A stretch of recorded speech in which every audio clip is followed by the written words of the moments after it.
ओम नमः शिवाय. श्री सद्गुरुनाथ महाराज की जय.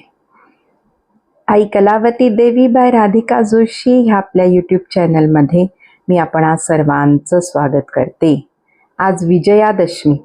विजयादशमीच्या निमित्ताने दसरा कसा साजरा करायचा, दसऱ्याचं महत्त्व काय आहे, त्याच्यातनं काय बोध घेऊ शकतो, हे आज आपण ह्या व्हिडिओमध्ये बघण्याचा प्रयत्न करणार आहोत. तत्पूर्वी मागच्या आठवड्यातल्या व्हिडिओमध्ये नवरात्र कशी साजरी करायची हे आपण बघितलं. ते बघत असताना त्यातला एक पॉइंट होता की झेंडूच्या माळा म्हणजे आज 1, उद्या 2, परवा 3, शेवटच्या दिवशी 9 अशा माळा देवीला चढवण्याच्या ऐवजी रोज एक इंद्रिय ताब्यात घेऊन 9 दिवस 9 इंद्रिय ताब्यात घ्यायची असं परमपूज्याई आपल्याला सांगत आहेत. हे आपण बघितलं. मग 9 इंद्रिय ताब्यात घेत असताना गुरुबोधाची छडी गरजेची आहे हे पण आपण एका गोष्टीवरनं बघितलं. मग गुरुबोधाचं ग्रहण करून परमपूज्याई म्हणतायत की एक हळूहळू आपल्यामधले जे दुर्गुण आहेत ते एक करून त्या झेंडूच्या माळेच्या ऐवजी देवीला वाहून सोडायचे. प्रवचनात परमपूज्याई म्हणल्या की 9 दिवसात 9 दुर्गुण नाहीसे झाले पाहिजेत. ते आपल्याला ह्या जन्मी अशक्य आहे. माझी सुद्धा इतकी वर्ष नवरात्र गेली तरी सुद्धा मी अजून एकही दुर्गुण सोडू शकले नाही. तसंच सगळ्यांचं आहे. मग आता तरी सावध होऊन किंवा आता तरी काय त्याचं भान ठेवून आपण ह्या पुढच्या प्रत्येक नवरात्रीला एक दुर्गुण देवीला वाहून सोडायचा प्रयत्न करूयात. 9 दिवस 9 दुर्गुण सोडणं एका वर्षात आपल्याला अशक्य गोष्ट असल्यामुळे आणि देवीला सुद्धा झेंडूची माळ प्रिय नसून आपले दुर्गुण वाहणं हेच आवडत आहे. मग आता काय करायचं? ह्या वर्षी फॉर एक्झाम्पल आपण सगळे दिवसभरात इतकं खोटं बोलत असतो. आपल्या शेजारीच बसलेला माणूस बसमध्ये ट्रेनमध्ये सांगत असतो की मी ना आत्ता पुण्याच्या बाहेर आहे. अरे लेका, तू पुण्यातच बसलायस आणि त्या क्लायंटला खोटं सांगतोस कारण तुझं मटेरियल तू प्रॉपर वेळेत डिस्पॅच करू शकलेला नाहीस. हे सगळे उदाहरणं जी आपलीच आहेत. मी एक उदाहरणादाखल जरी दिलं असलं तरी आपण दिवसभरात किती खोटं बोलतो हे जर आपण एका वहीत लिहून ठेवलं तर 1 महिन्यानंतर आपण आपल्याला तोंड देण्यासाठी सुद्धा तिथे राहणार नाही. म्हणजे आपल्याला इतकी स्वतःची लाज वाटेल, आपण आपल्यालाच तोंड दाखवू शकणार नाही. मग समजा ह्या वर्षी आपण फॉर एक्झाम्पल खोटेपणाची माळ चढवली, पुढच्या वर्षी आळसाची माळ चढवली, त्याच्या पुढच्या वर्षी कुचकेपणाची माळ चढवली, असं दरवर्षी आपण एक माळा चढवत गेलो तर ते देवीला खरं नवरात्र सफल झाल्यासारखं आणि तिची आराधना घडल्यासारखं होणार आहे. आता हे एक दुर्गुण सोडत असताना तिला बळी कसला द्यायचा आहे तर अभिमान रूपी बकऱ्याचा बळी द्यायचा आहे. तो बकरा जसा मी मी मी मी करत असतो तसा आपल्या आतला अभिमान कायम मी मी मी. परमार्थात सुद्धा मला खूप शाखांमध्ये जात असताना शाखा प्रमुख कसं करतात की जी चांगली गोष्ट आहे ती मी मी मी केली आणि समजा चुकलं असं राधिकाने सांगितलं तर ते दुसऱ्याकडे बोट दाखवून मोकळे होतात.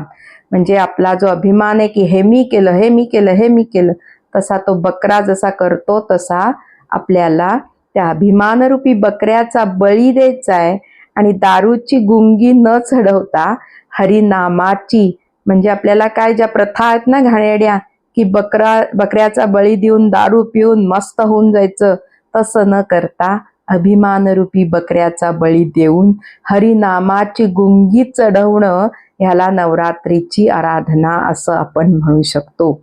आणि मग ती हरिनामाची गुंगी चढवून काय करायचंय? त्याच्यात देहभान हरपायचंय. गुरुने अमल पिलाया जी मुझको गर्क सुलाया जी. मग त्या हरिनामाच्या गुंगीनी काय होणार आहे सांगू? रामकथा रस सेविसी जरी तू काळ करील मग जी जी जी प्राण्या. म्हणजे काय की त्या राम नामाच्या गुंगीने कळीकाळ सुद्धा आपल्या पुढे नतमस्तक होईल. आपण ज्योतिषांकडे कशाला जात असतो की आमचा कोणता वाईट काळ आहे तो चांगल्या काळामध्ये त्याचं रूपांतर करा. पण त्या बिचाऱ्या बापड्या ज्योतिषाच्या हातात सुद्धा देवानी काहीही दिलेलं नाही. मग कोणाच्या हातात दिलेले? रामकथा रस पी पी पी प्राण्या. इतका सोप्पा आणि विना खर्चिक फुकट असा आपल्याला एक मार्ग, एक औषध दिलेलं आहे आणि तसं औषध घेऊन बेधुंद व्हायचं आहे या नवरात्रीच्या निमित्ताने. परमपूज्य आई म्हणतायत की 9 दिवसात 9 दुर्गुण घालवले की ते 10व्या दिवशी म्हणजे काय की खंडे नवमी, दसरा या दिवशी ते दुर्गुण म्हणे चेचून टाकायचेत खलबत्त्यामध्ये. कारण काय, त्या दुर्गुणांचा जोर एवढा जास्त आहे की ते फक्त घालवले म्हणजे अंगातनं बाहेर काढले तर ते परत येण्याची शक्यता आहे. मग त्याला ठार केलं वेळीच, त्याला चेचून टाकलं की मग ते परत येणार नाही. त्यांचा जोर ओसरून जाईल आणि दुर्गुणांचा जोर ओसरून गेल्यावर मग दसऱ्याचा आनंद लुटता येईल. म्हणजे काय तो आनंद? म्हणजे काय? भवसागर कठीण घोर षड्रिपू हे करीती जोर तुकड्याची नाव पार तीर होते. मग त्या दुर्गुणांचा जोर कमी केल्यावर भवसागर तरून जाणारे म्हणजे आपली नाव त्या जन्म मरण चक्रातून पार होणारे.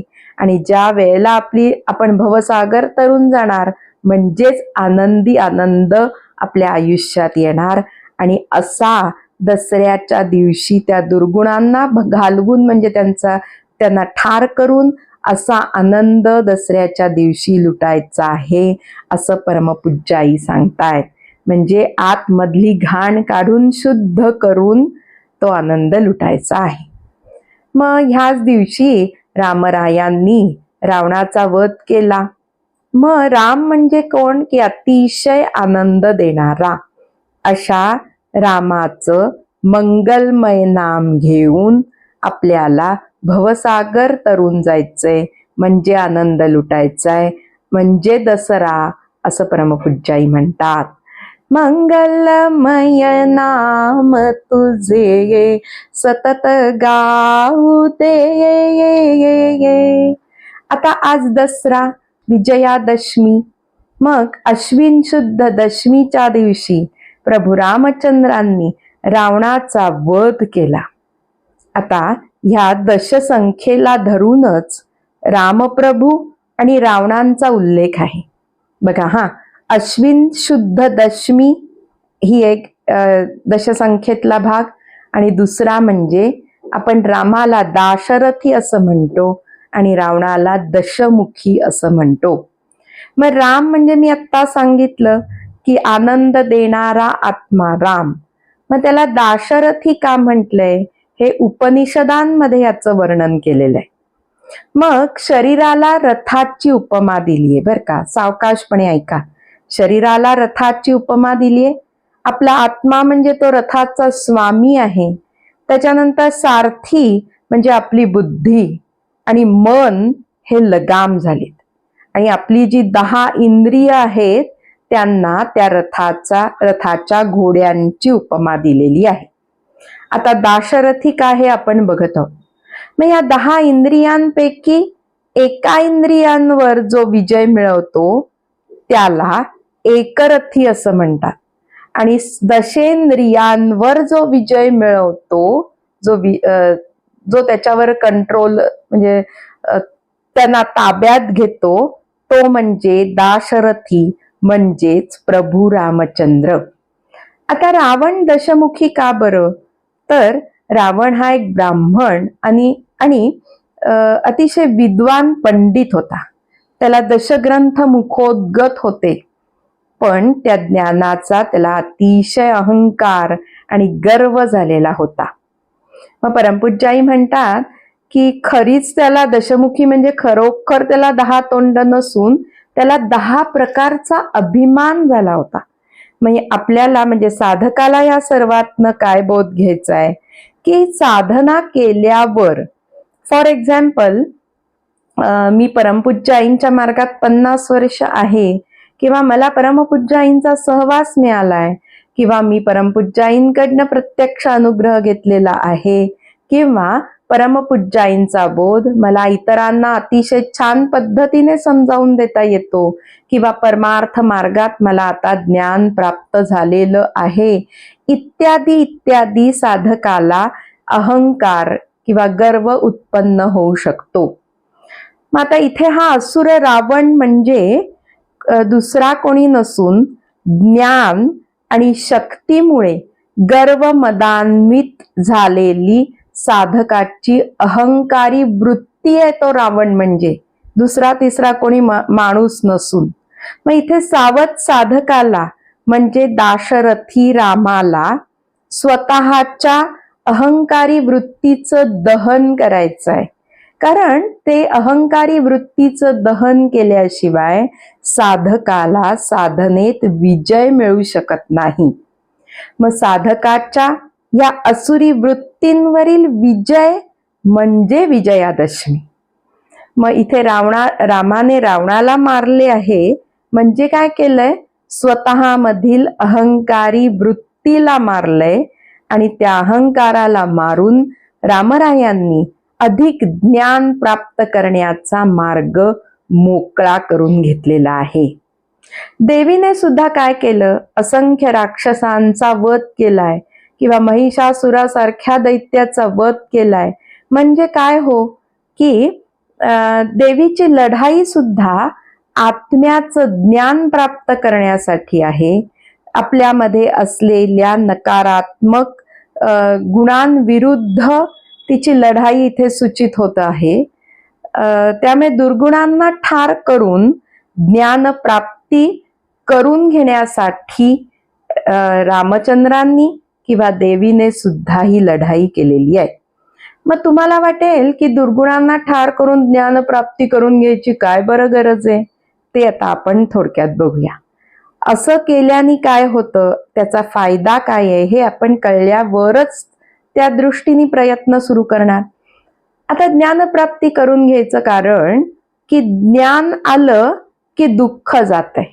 जसं सूर्य उगवल्यावर अंधकार नाहीसा होतोय, तसं ज्ञानरूपी सूर्य उगवल्यावर दुःखरूपी अंधकार नाहीसा होणार आहे. मग तो ज्ञानरूपी सूर्य कसा उगवेल, तो भक्तीच्या योगानी किंवा भक्तीच्या सामर्थ्याने उगवेल. भक्तीचे उदरी जन्मले ज्ञान, भक्तीने ज्ञानासी दिधले महिमान. मग अशा भक्तीच्या सामर्थ्याने ज्ञानरूपी सूर्य उगवल्यावर काय होईल, 9व्या एकादशीतलं 11वं भजन, ज्ञाने मुक्ती लाभ झाला, झाकी सर्वही दुःखाला. मग भक्तियुक्त ज्ञानरूपी सूर्याचा उगम झाल्यावर दुःखरूपी अंधकार कायमचा नाहीसा होणार असून ह्या नवरात्रीच्या दिवसात आराधना करून आपल्याला दुःखमुक्त करून घ्यायचं आहे, असा दसऱ्याचा किंवा नवरात्रीचा आशय आपण बघू शकतो. आता आजच्या टॉपिकची मॉरल ऑफ द स्टोरी बघूयात.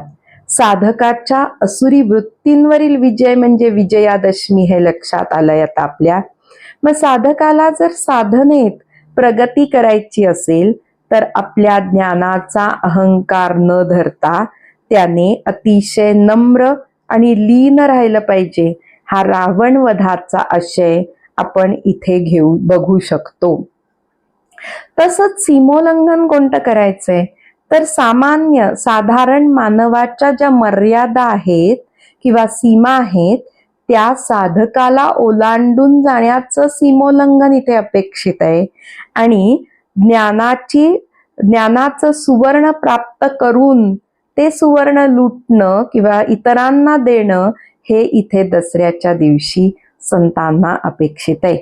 मग ह्या पुढे प्रत्येक वर्षी नवरात्र आणि विजयादशमीच्या निमित्ताने आपण अहंकाररूपी रावणाला मारून अज्ञानरूपी अंधकाराचा नाश करून ज्ञानरूपी मुक्तीचा मार्ग मोकळा करायचा प्रत्येक वर्षी प्रयत्न करूयात. आणि अशा प्रयत्नांमध्ये आपल्याला यश येण्यासाठी तिची कृपा होणं गरजेचं आहे. आणि तिची कृपा होण्यासाठी तिचा उद्घोष करूयात. अंबां भजामि जगदंबां भजामि त्रिपुरांबां भजामि शारदांबां भजामि अंबां भजामि जगदंबां भजामि त्रिपुरांबां भजामि शारदांबां भजामि. धन्यवाद.